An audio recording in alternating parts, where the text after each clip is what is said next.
Hello, and welcome to another meeting of the Geek Cabal. Cabal Whisperings. Today's topic is Ahsoka Episode 5. My name is Jim. I'm Owen. I'm Bob. So, we just got done watching it. I know it came out Tuesday. We watched, me and Owen watched it just now. Bobby watched it again with us on Thursday. Yes, I had to confirm my findings. Uh, so this was definitely obviously a longer episode, and that might become funnier the longer we talk. uh, uh, definitely a longer episode. I don't see why though it would have had a theatrical release on that. Okay, well, obviously, if you're listening to this by episode 5, you know we're going straight into spoilers here. I think it's because the cinematic elements of the Clone Wars sequences, Which and there's a couple good like shots of like the Ghost and things like that. Plus, it's a longer episode, and someone at Disney probably thinks this is like the greatest thing since sliced bread, and well, they're wrong. But anyway, that's not to say it's bad, just to be clear, but we'll get into it here. you okay?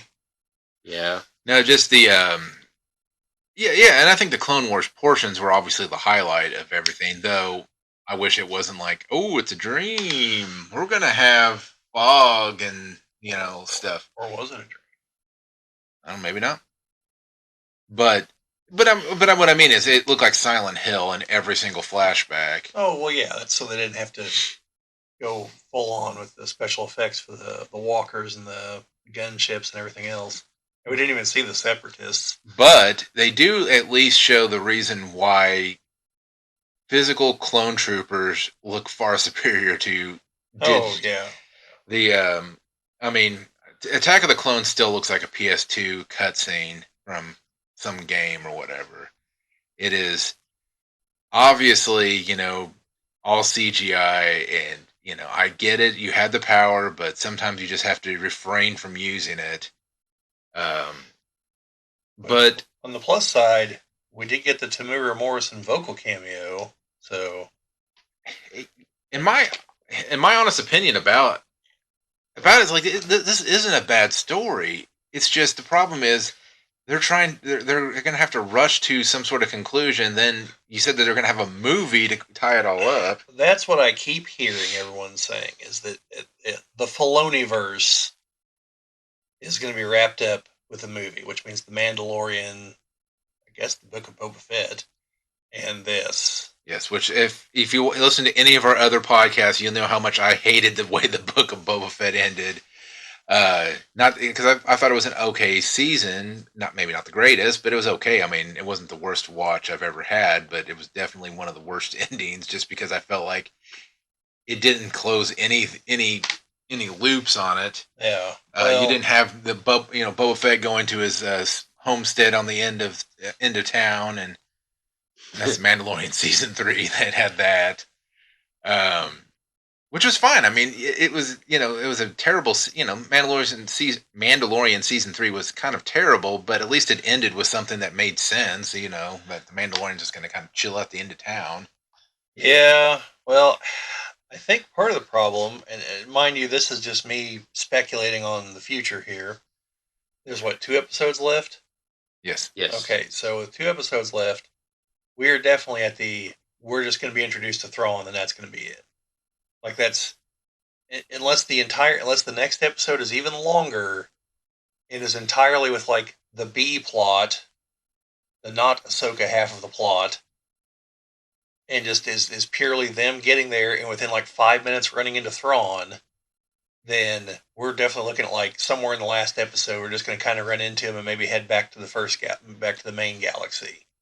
In which case, then the movie has to somehow basically reintroduce Thrawn, because if it's a movie that's going to be in theaters, presumably some people haven't seen Ahsoka, so they don't know who the hell Thrawn is.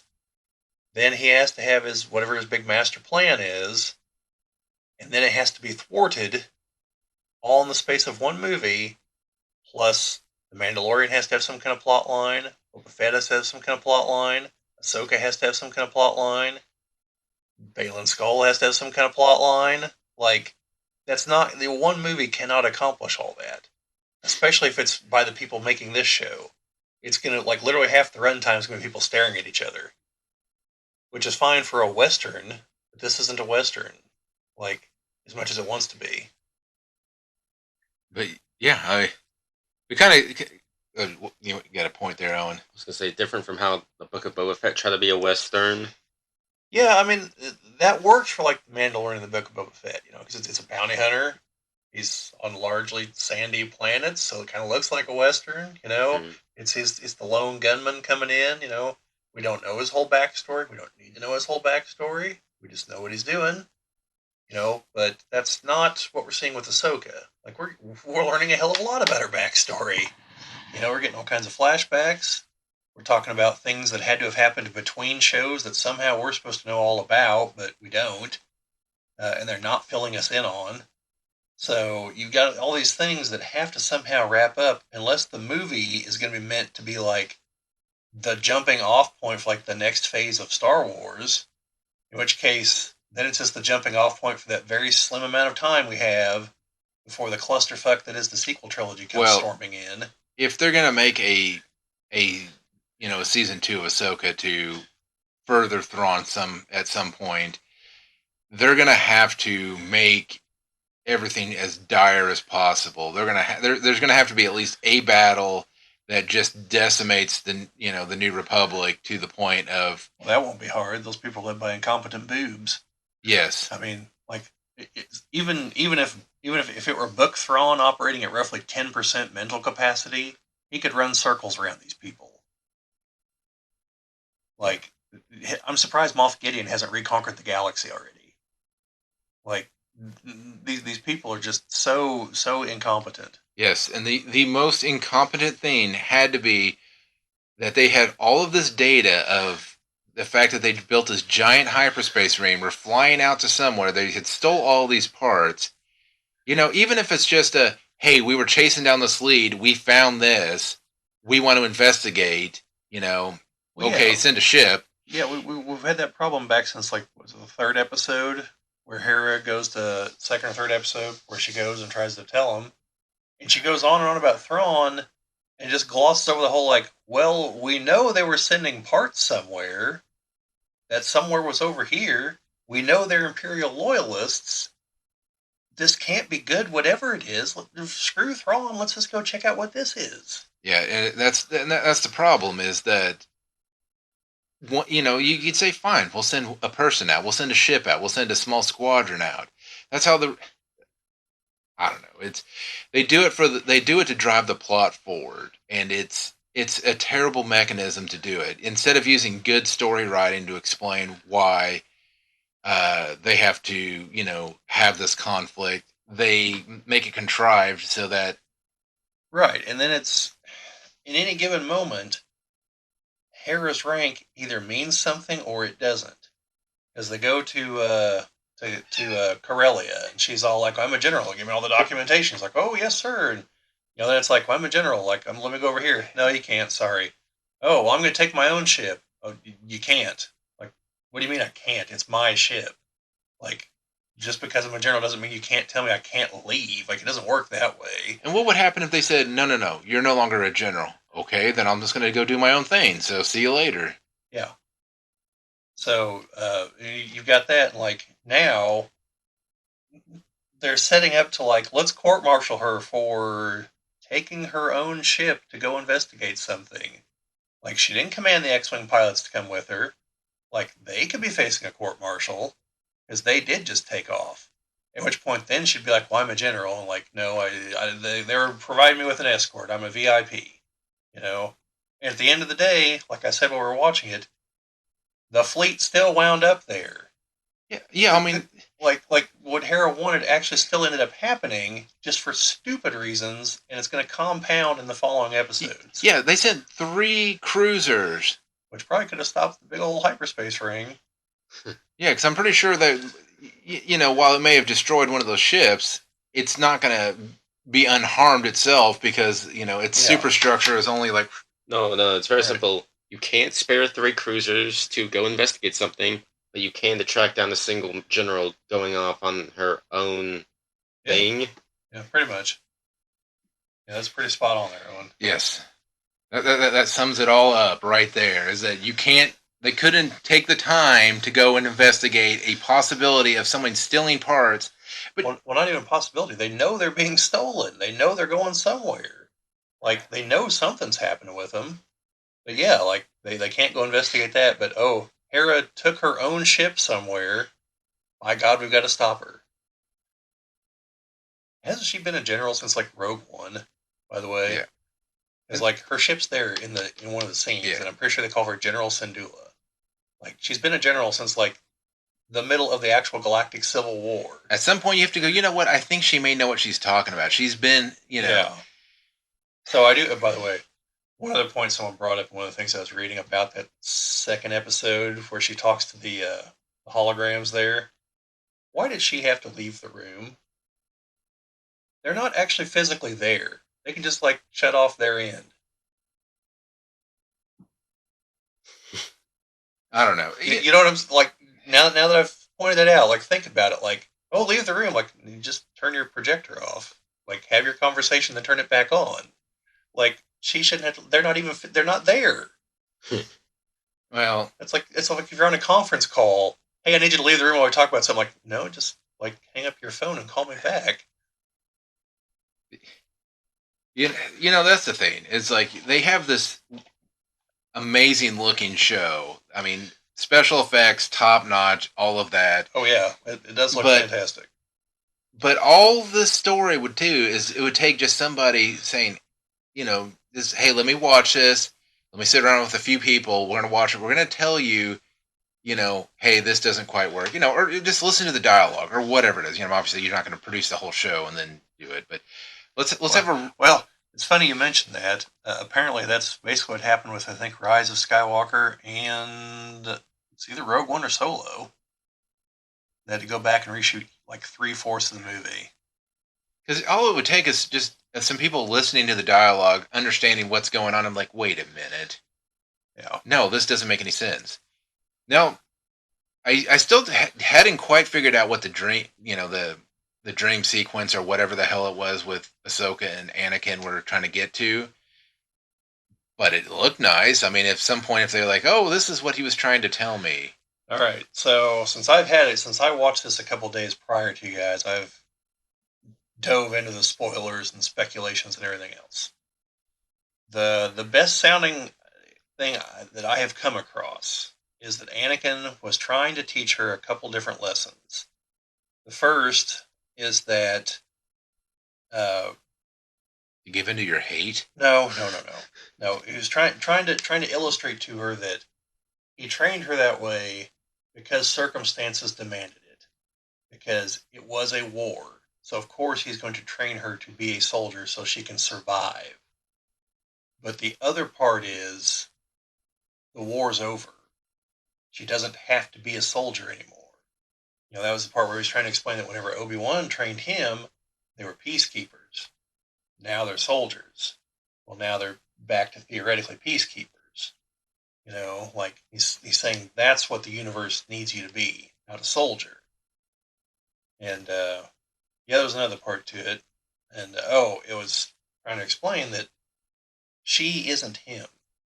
So no matter what she may think of, because she's clearly hesitant to train a Padawan. And the reason is what he said. I'll teach you everything I know so you be like me. Well, what'd he turn into? Genocidal monster. And she's like, well, am I just going to pass that on? Because it's like Balin Skold said, like, think about the chain of people you're dealing with here. You have Yoda trained Dooku, who trained Qui-Gon, who trained Obi-Wan, who trained Anakin, who trained her. So, two of those people joined the dark side. Obi-Wan became a hermit along with Yoda. And so, like, they're not your prototypical Jedi, was his point. So maybe she goes off and starts another Jedi Academy aside from what Luke's doing, and that's why that they're not around for all the other stuff. Could be. Although I think the logical thing she should do is train Jason. Yes, because like Sabine, we both know this isn't working. work on your gun skills. You're a Mandalorian. Clearly, you can handle a Sith apprentice. Like, even though she used the old smoke bomb technique on you, you kind of fell for it. But like, you're good with your guns. Like, just stick with that. I'm gonna train this kid. You know, So what they're actually doing is they're building up so they can make a kind of like a Knights of the Old Republic game, but it's going to be Knights of the New Republic. maybe it'll be featuring Ahsoka the White, who has returned to us now at the turning of the tide. And then, well, I was just thinking because you've got your Mandalorian. This is hopefully she can be as ruthless as As Canderous? Yeah. No. Canderous was one of a kind. The end of the game, when I was the dark side user, he's like, I'll follow you to the gates of hell. And I was like, you just might have to, Canderous. Well, you got a Twi'lek. You just need to get a Wookiee. Yeah. You're not wrong here. Well, you can get Zeb, and he could take the place of the Wookiee. Yeah. We've got a couple droids floating around. Yeah. Well, yeah, because you've got Chopper and Hu Yang. Yeah. We even have HK droids if we want to repurpose them. Like, it's all here. You might be onto something here, Jim. Hey, if this was all built up to a game that you have to play to finish Knights of the New Republic. Yeah, Knights of the New Republic. I like it. Yeah, but I don't think there'd be much room for a dark side route. And if somebody does develop that, just remember it was mentioned here first. The Geek Cabal channel. Yeah. Today's date is the what is it? The 15th of September. 14th. Tomorrow's 15th. Is it? Pretty sure. I think Friday's 15th. Still waiting for that. 14th. Knights of the Old Republic remake. 14th of September. Yeah, well, I'd much rather have a remake of the second one that actually finishes the game. Because was it you that was telling me that the game is actually finished? Like, the files are there. Yeah. They literally just have to unlock them. Well, modders have restored all that content. And then another company, all they had to do was port it, and they put that behind DLC, and then decided that they're not going to release the DLC. So all the people that bought into it, thinking that they were going to get DLC to finish the game in the true fashion. So now the only way to do it is you literally have to download the mods for the PC. See, now, to me, I know you're probably not talking a lot of money per person, but that sounds like the kind of thing you go for a class action lawsuit. And I'm not a lawyer, by the way, folks. That's not legal advice. But you do that to, destroy the company. Well, I'm pretty sure the company is destroyed. Because, like, things like that, like, nope, sorry, do not pass go, do not collect $200. Well, and the problem is that they're just re-releasing this modded version that the people had created the mod for. It's literally just just move some files over. So there's no excuse to it. So, but no, I mean my closing thoughts on this whole thing, because Well, we forgot that they hyperspaced away in the space whales at the end. We got to tell the folks about that. Oh, right. Yeah. Well, yes. So the 10-minute long sequence of let's go. There's the whales. Let's stare at them for a while. Let's fly up there. Let's show them for a bit. Let's have Ahsoka go out on the wing. Let's have her use the Force. And at the end, she still doesn't actually know where they're going. So she tells Hu Yang, "I don't know where we're going." He's like, "What?" Which would have been my reaction too. Like, I thought you kind of had a plan. Didn't you commune with him? Or were we really just like going all Jonah and the whale here? Only in hyperspace. Or Geppetto. Yeah. And yes, the brilliant strategy to find the path forward is to sit in a space whale's mouth and hope that you don't crash and burn. Yes, while we leave some of the characters behind. Well, it's just luckily that I say that they just didn't, like I said, it'd been funny if the whale would have went to hyperspace and they just went rocketing back through the whale. Because, obviously the whale's designed so it's like internal organs, but I'm pretty sure it's not meant to sit with giant spaceship in its mouth. Yeah, who knows? The whales don't make any sense. Like, don't. Well, the fact that they fart to hyperspace. Yeah, I mean, there's that. Like, okay, let's assume that there's native space creatures somehow that can enter. Well, I'm even fine with the whole fact that they can enter hyperspace, but I'm less fine with the fact they can enter an atmosphere. But that's just me. Yes, the whole floating in atmosphere, especially hovering. Yeah, when they should just, or just drop. Yeah, or something. Yes. Well, what needs to happen is as soon as they enter atmosphere, it'd be like, I'm trying to think what the movie is, where the one thing turns into a whale into atmosphere, and contemplates its entire life. That's the Hitchhiker's Guide Guide. to the Galaxy. Yes. Yeah. Where the was it the improbability drive or whatever turned something like it was a plant originally into a whale into the upper atmosphere, and as it's falling down, it's like naming things and like learning about life until it splatters on the ground. Yeah.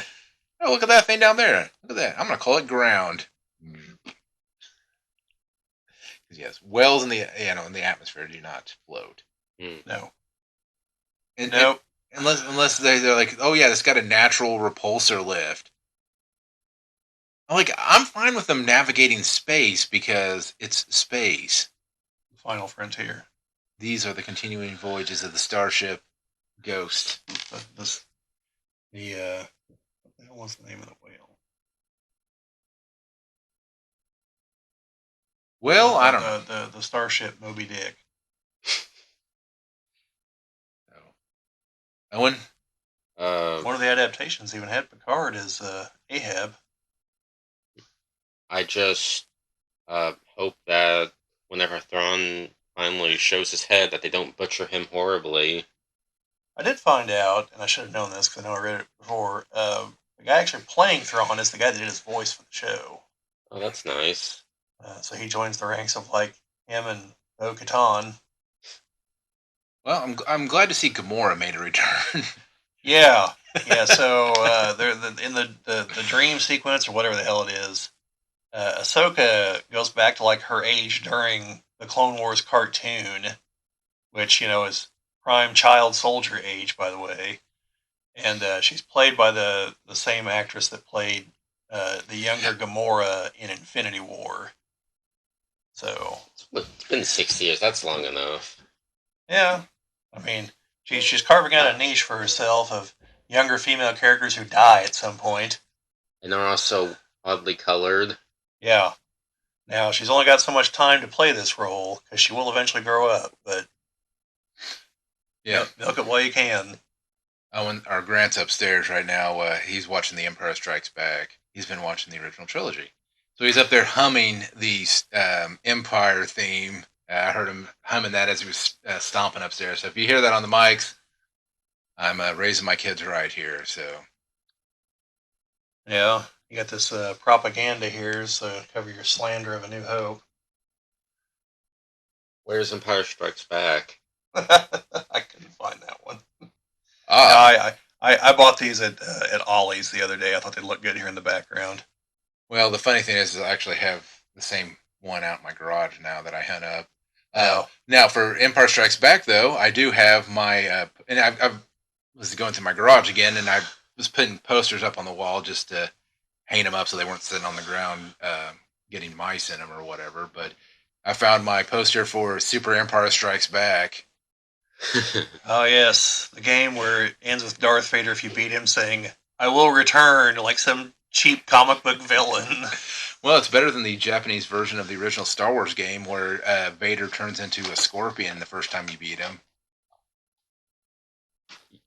He turns into a shark at one point. Yes, he pulls a Bowser where he's actually multiple different animals in disguise. I was going to say, these heretofore unheard of force powers. Who knows? Who knows? But yes, so space whales. Yes, and it didn't actually serve any purpose that they were in the atmosphere either. Like they could have just been in space. Yeah, I don't know. I think they missed a golden opportunity here. They could have just hooked a space ring to the well instead of searching for the map. Maybe none of them had the right force power to talk to the animals. You know, Balin's like, I only know how to beast ride. I don't know how to... He only knows how to insult the whales. Yeah, block blaster bolts. But no, to me, they shouldn't have gone after them. Like they should have been stuck with the results of, well, we didn't catch them in time, like they're gone. Like now we've just got to wait until they come back, and then cut to the other plot that we kind of care about. And then they come back instantly, like, oh, well, there's the Chimera. There's Thrawn. Thrawn's like, finally, you've shown up. Hey, nice hyperspace ring. Look, my Star Destroyer up to it. We're coming back. Yeah, probably. Or whatever baloney happens on the other end. But then take us in an interesting direction. Have Balin start training Sabine. You know, be like, look, I can get results, kid. I've already got an apprentice. And she sucks. We can do this. You know, Also, start training her. So then whenever they come back, you know, Ahsoka's like, oh, Sabine. She's like, die. Red lightsaber. Well, I mean, I'd go for Orange. the orange, but yeah. mm, And hopefully, tell us what the hell Balin's plan is.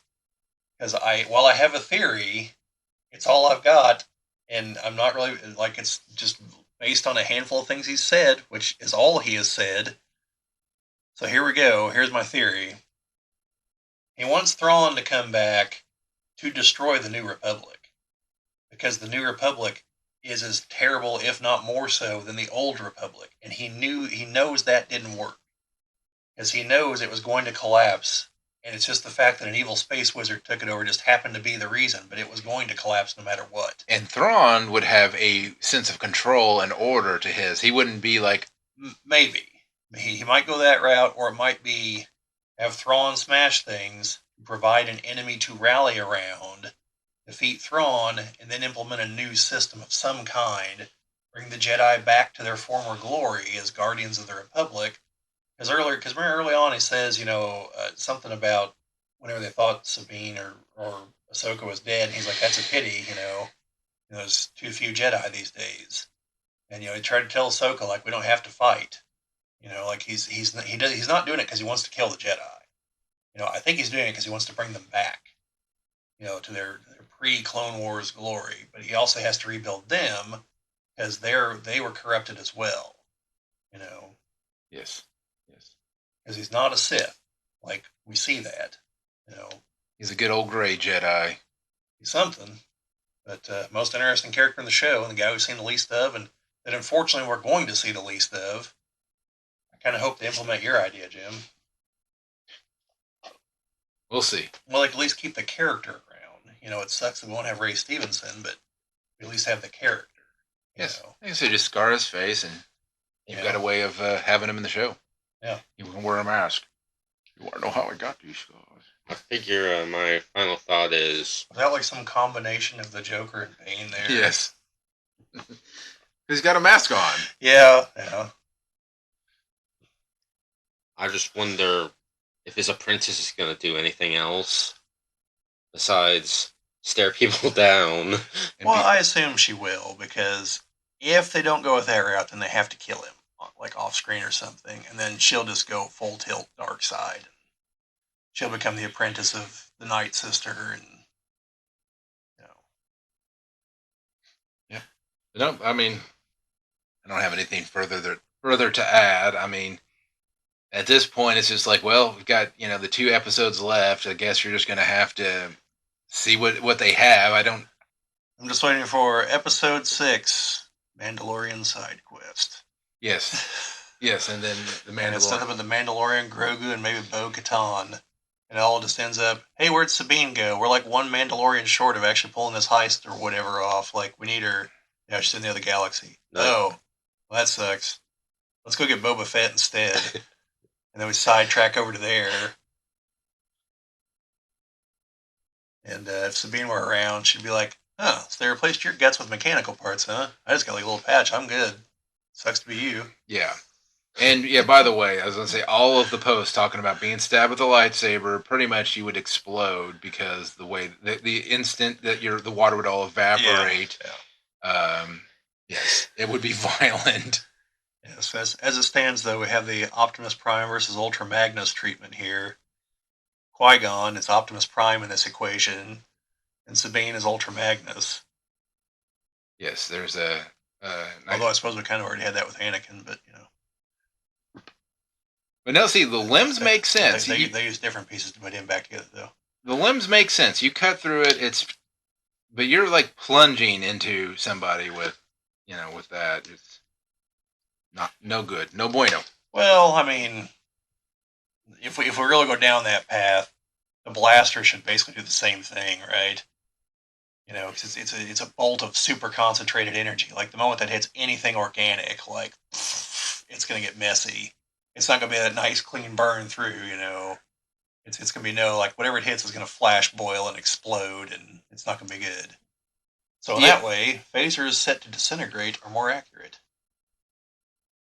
Yep.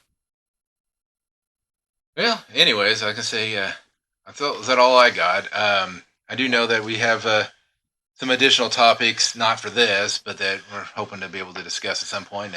I do have one Star Wars related comment, though, that came up in another conversation earlier today with Chris. All right. So I want to credit this properly because I didn't come up with this. We were talking about this episode, and somehow we got onto the topic of Emperor Palpatine's first name, Sheev. Chris is convinced that this is fan theory that old Sheev is really named Steve, but he had a lisp growing up, and once he finally got it corrected, he was like, I've told too many people my name. Like, I guess it's Sheev now. I'm just stuck with it. And so, yeah, it's really Steve Palpatine. And his turn to the dark side happened when he just got tired of people saying, "Hey, I'll sheave you later." Yes. Kind of similar to what people have referred to the Obi-Wan series as Larry. Like, this isn't Obi-Wan. Like, this is some other guy. This is just Larry. All right. Well, I say we're hoping to have a couple more podcast ideas coming up here soon. One, I guess, talking about some fixes to the franchise for Star Trek. Yeah, well, we want to do the one for Star Wars, but first we're going to wait till the end of Ahsoka, first of all. But also it's going to be several episodes, because we're going to go, okay, well, let's assume this, then what? And then the next one will be, let's assume this, and then what? So that one's going to be a multi-parter. But yes, Star Trek, want to do, it's debatable that the franchise is sinking, but several parts of the newer parts aren't doing great. So, plus I think there's massive room for improvement. So, but we'll get to that in that episode.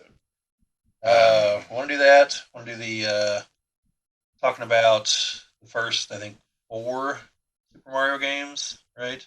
The first 3 on the Nintendo and the 1 on the Super Nintendo, and Mario Land on the Super Nintendo, or Super Mario World on the Super Nintendo.